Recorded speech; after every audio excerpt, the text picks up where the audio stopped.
Next up, we see what Friendship Circle is bringing to these incredible artists and the surrounding community.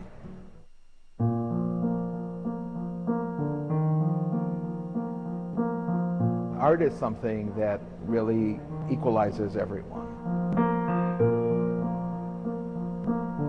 It's a language that can really kind of be used in any and all circumstances. I love art. So a place I can do art and feel good about it is a reward. I'm able to be proud of myself, and it's all good for me. I mean, I think the smiles speak for themselves. I think when you come in and you see the adults and you see them working and you see their confidence in what they're doing, it's really, I think, incredible. Friendship Circle's goal is to be a space where every individual is being viewed as the person who they really are on the inside, and to find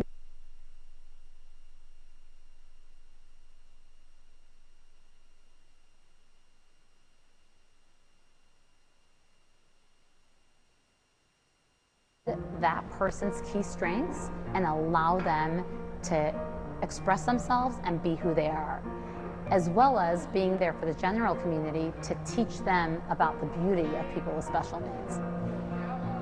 Basia and I got married in May of 1994, and our goal as in building a life together was to dedicate it to helping people in a specific way and under the inspiration and teachings of a Rabbi Menachem Schneerson.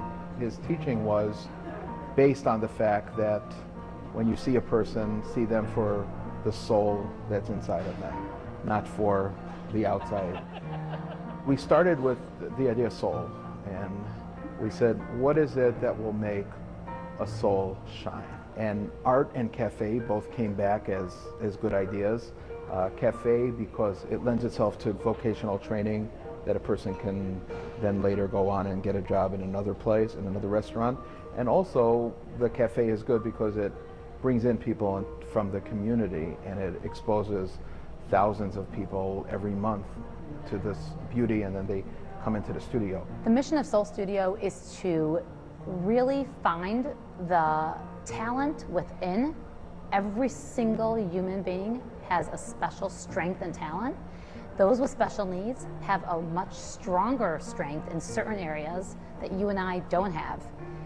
We are able to tap into those talents, many of whom don't even know that they have that artistic talent, all of a sudden find it within themselves. When artists come in, we actually try to get them to test out and try out the different forms that we have.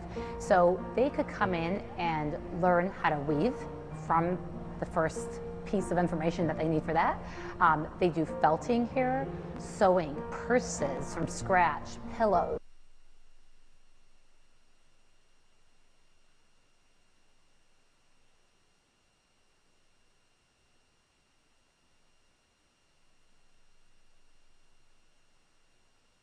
Blankets, rugs, placemats.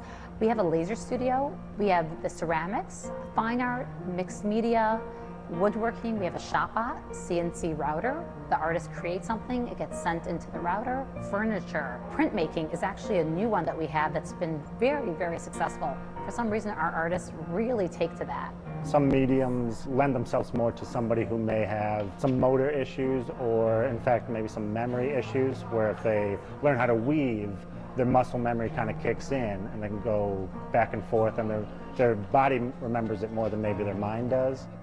I have a rare illness. It's called chorea acanthocytosis. Before I was sick, I designed suit for the piston, and I came here. I fell in love. My life it's one day at a time. Soul brings me away.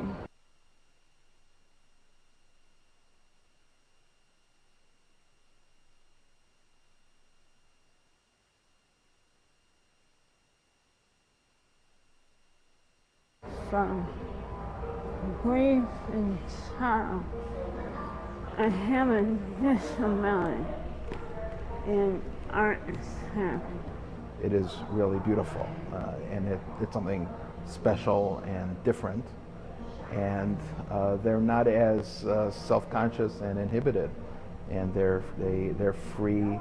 Artists that are coming to be part of Soul Studio, they decide what they want to register for. And then whenever we sell, they get 40% from all of the fine art, all of the original pieces that they create. We have 900 volunteers, both teens and adults, in both our centers. The reason why they're drawn to come here, nobody's begging them, because it is such a loving, accepting community. And when you're in that kind of environment, you know, individuals with special needs, many of them are not inhibited by what people think.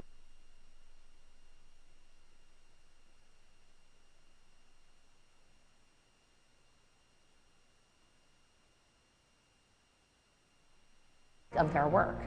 They're just creating. So they're able to really express themselves genuinely, and with the guidance of our teachers and our volunteers, they're able to perfect their skills and create something really beautiful. I think they do especially a great job of kind of embracing the mistakes and helping people realize that sometimes the mistakes are what make a project, because what they considered a mistake is really what turned it into something completely unique.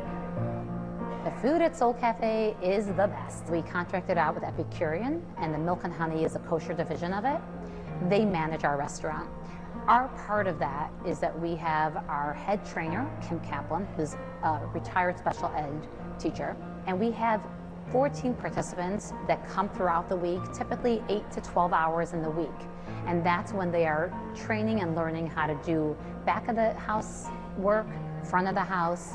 And as they learn the different skill sets, they grow in what they're able to work at the cafe.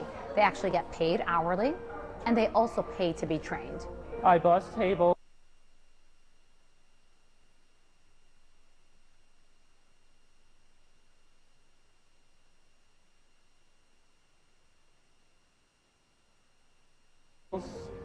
Do dishes, or sometimes whenever they need me to do food prep, I'm able to do it like I did this morning. When I get done with work, I feel accomplished, like in getting some checks to deposit. The Soul Cafe is such a great opportunity where 150 guests a day, and Sundays even more, will come through, have awesome food served and helped by individuals with special needs, and then they are encouraged to come back to the gallery and the studio and observe the artists, and then purchase some of the artwork. So the cafe and the studio and gallery is meant for the general public to come in and enjoy it.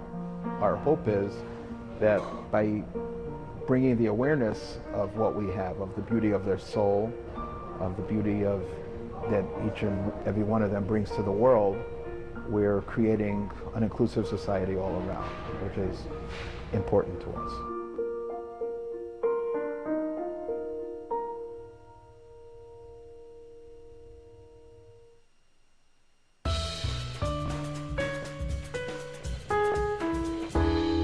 Next up, we find out about the Purple Rose and take a sneak peek into how plays at the Purple Rose are cultivated during a greenhouse workshop where the playwright sits down with the actors to grow